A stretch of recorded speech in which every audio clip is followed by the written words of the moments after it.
Estás en una isla artificial en medio del Pacífico. Una ciudad entera construida sobre el mar. Y de repente, la tierra se mueve. El suelo se abre bajo tus pies. Los edificios empiezan a caer. Las calles que un momento antes eran transitables, ahora son trampas de hormigón y acero. No tienes armas. No tienes superpoderes. Solo tienes lo que puedes encontrar entre los escombros y el instinto de sobrevivir. Este juego salió en 2002. Casi nadie lo recuerda fuera de Japón, y adelantó una forma de hacer videojuegos que el mundo tardó años en apreciar. Hoy abrimos la bóveda retro para hablar de Disaster Report, conocido en Japón como Zettai Setsume Toshi, que se traduce, sin exagerar, como la ciudad desesperada. En Europa llegó con otro nombre, SOS The Final Escape. 3 títulos distintos para el mismo juego. Y ninguno fue suficiente para evitar que cayera en el olvido. Hoy vamos a explorar de dónde vino este título, qué lo hacía único en su época, y por qué sigue siendo una pieza fascinante de la historia del gaming. Bienvenidos a la bóveda. Corría el año 2002. La PlayStation 2 dominaba el mercado con una biblioteca enorme y desordenada. Era una era extraña para los juegos de acción y aventura. El survival horror vivía su momento dorado. Resident Evil, Silent Hill, Fatal Frame. Todos competían por ver quién te asustaba más eficientemente. Los juegos de acción apostaban por adrenalina, combate, explosiones, y en medio de ese panorama, Irem, un estudio japonés conocido principalmente por su serie de shoot 'em up R-Type, un clásico de los arcades de los años 80, decidió hacer algo que no encajaba en ninguna categoría. Algo que preguntaba, ¿y si el enemigo no fuera un monstruo, sino la ciudad misma? Detrás del juego hay un nombre, Kazuma Kuyo, productor y director del proyecto. Kuyo llegó a Irem con una historia interesante.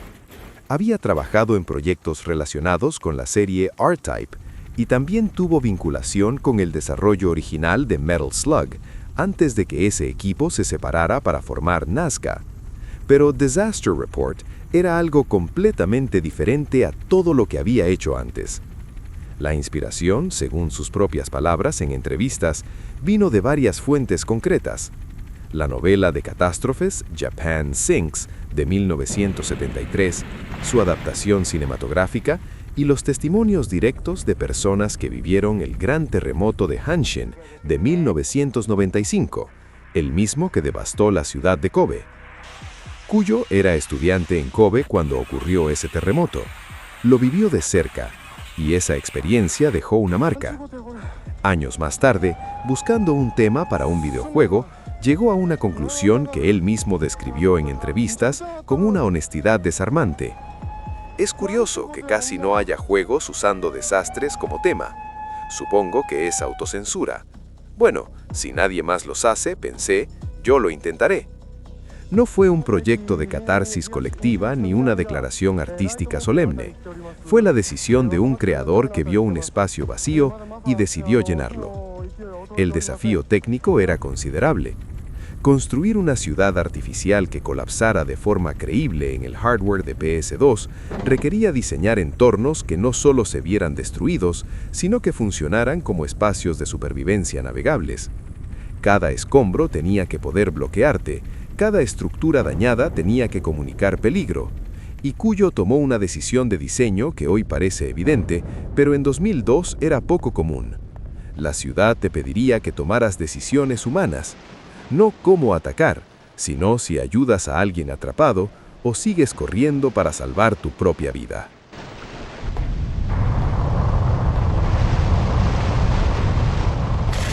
Eres Keith Helms, un periodista que acaba de llegar a Stever Island, una isla artificial construida en el océano, una ciudad entera sobre el agua, para empezar su nuevo trabajo en un periódico local.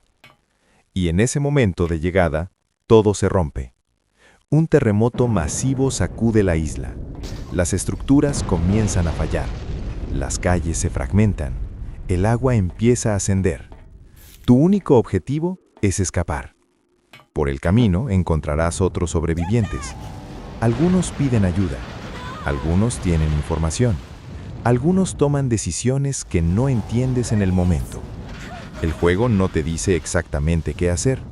Te pone en el caos y confía en que encuentres el camino. Y aquí es donde Disaster Report empieza a revelar su personalidad real. El loop central no es combate, es navegación bajo presión. Te mueves por zonas destruidas buscando rutas que sigan siendo transitables.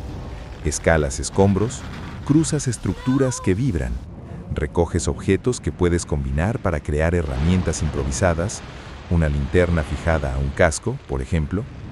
El juego tiene un sistema de mochila con capacidad limitada. Tienes que decidir qué cargar y qué dejar atrás. Y luego está el sistema de sed. Tu personaje tiene un medidor de QP, energía, que se agota cuando corres o realizas esfuerzos. Si no lo repones con agua, empiezas a perder salud lentamente. No es un detalle decorativo, es parte constante del ritmo. Hay agua en grifos que todavía funcionan, en botellas que encuentras entre los escombros. Pequeñas decisiones que se acumulan. La posibilidad de ayudar a sobrevivientes que encuentras atrapados existe, pero el juego no te obliga. Puedes seguir de largo. Y esas decisiones afectan lo que ocurre después. Hay bifurcaciones en el camino, múltiples rutas, compañeros distintos según tus elecciones. Esto le daba una rejugabilidad genuina, con varios finales posibles dependiendo de cómo juegues. Hay que ser honesto sobre sus limitaciones también. La cámara podía convertirse en tu enemiga en espacios cerrados. Algunos momentos pedían una precisión que el sistema no siempre entregaba con elegancia. Las críticas de la época lo señalaron con frecuencia. Pero cuando funcionaba, cuando la tierra temblaba bajo tus pies y tenías literalmente segundos para decidir hacia dónde moverte antes de que el suelo cediera, había algo que pocos juegos de esa era lograban generar: tensión sin monstruos.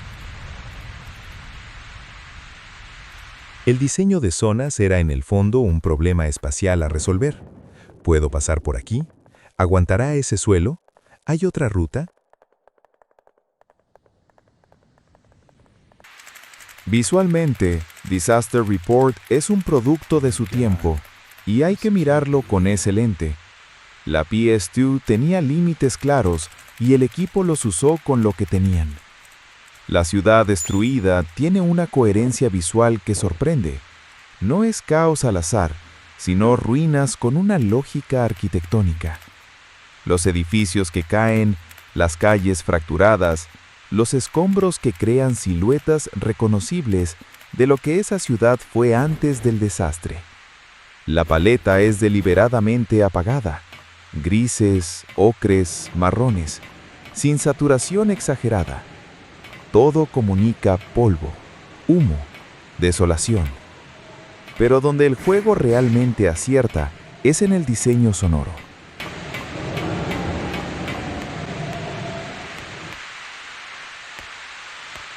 La banda sonora alterna entre momentos de silencio casi total y temas que generan una tensión muy específica. Los efectos de sonido hacen trabajo pesado. El crujido de una estructura antes de colapsar, el sonido del agua ascendiendo, el eco de tus pasos en un espacio semivacío. Pequeños detalles que construyen atmósfera sin necesidad de palabras.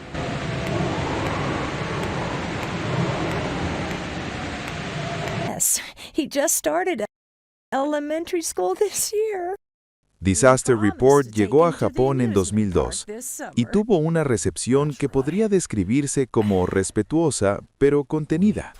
En Japón, Famitsu le dio 32 de 40, una puntuación decente, no un fenómeno. La versión occidental llegó en 2003, publicada por AG Tech en Norteamérica, y con el nombre SOS The Final Escape en Europa, distribuida con poca promoción. En Metacritic, el juego quedó catalogado con reseñas promedio. Y aquí está la paradoja. Muchos de los críticos que señalaban sus problemas técnicos reconocían en el mismo párrafo que había algo genuinamente interesante en lo que intentaba.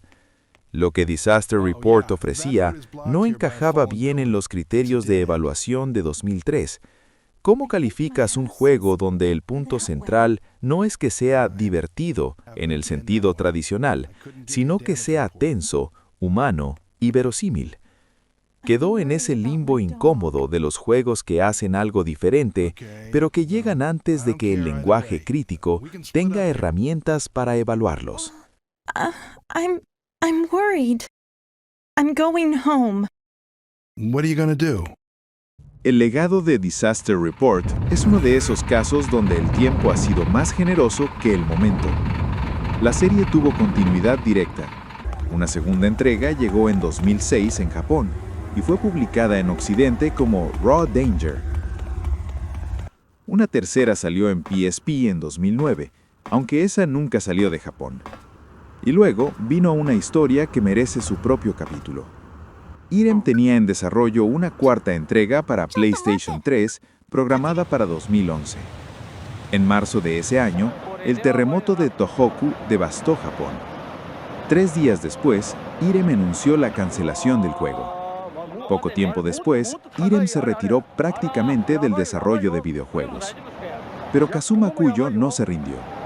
Fundó su propio estudio, Grancela, y en 2014 adquirió los derechos de la serie directamente de Irem. Años después, en 2018, ese cuarto juego cancelado finalmente vio la luz en PlayStation 4 y llegó a Occidente en 2020. Es una historia de persistencia poco común en la industria.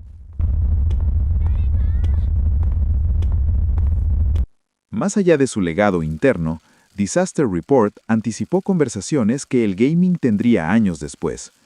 Los juegos donde las decisiones morales pesan, donde la supervivencia es emocional antes que mecánica. Juegos como This War of Mine, como los primeros títulos de Telltale, llegaron mucho después. Alguien ya había estado en ese territorio, en una isla artificial, buscando agua entre los escombros. Disaster Report fracasó comercialmente en Occidente por razones comprensibles. Llegó sin ruido, con una propuesta que el mercado no sabía dónde ubicar y con limitaciones técnicas que sus críticos fueron rápidos en señalar. Pero lo que hace que este juego siga siendo interesante no es que haya ganado ninguna carrera, es que hizo una pregunta que todavía vale la pena hacerse. ¿Qué pasa cuando un videojuego no te pone en la piel de un héroe con poderes, sino en la piel de una persona que acaba de llegar a una ciudad que no conoce y tiene que encontrar el camino a casa mientras todo se derrumba? Kazuma Kuyo lo dijo claramente en sus entrevistas. Quería que la ciudad fuera la amenaza, no los monstruos. Quería replicar la sensación de vivir dentro de un desastre. No para enseñar, no para conmemorar, sino porque pensó que podría ser algo memorable como juego. Esa honestidad creativa, sin grandilocuencia, sin pretensiones educativas, es quizás lo más interesante del proyecto. Un juego que existe porque alguien vio un espacio vacío en la industria y decidió llenarlo con algo que nadie más se atrevía a hacer. Disaster Report no fue el juego más pulido de su generación, no fue el más vendido, no fue el que todos recuerdan cuando hablan de los grandes títulos de PS2, pero fue uno de esos juegos que mira al futuro sin saberlo, que planta una semilla en un suelo que todavía no está listo para recibirla. Y esas semillas, a veces, son las más interesantes de encontrar. Porque a veces, los juegos más fascinantes no son los que encabezaron las listas de ventas, sino los que quedaron enterrados en silencio, esperando que alguien abriera la bóveda y los encontrara. Si este juego te generó curiosidad, si hay un título olvidado que llevas años queriendo que alguien analice, déjalo en los comentarios. Y si quieres seguir explorando joyas ocultas de la historia del gaming, suscríbete. Hay mucho más esperando adentro.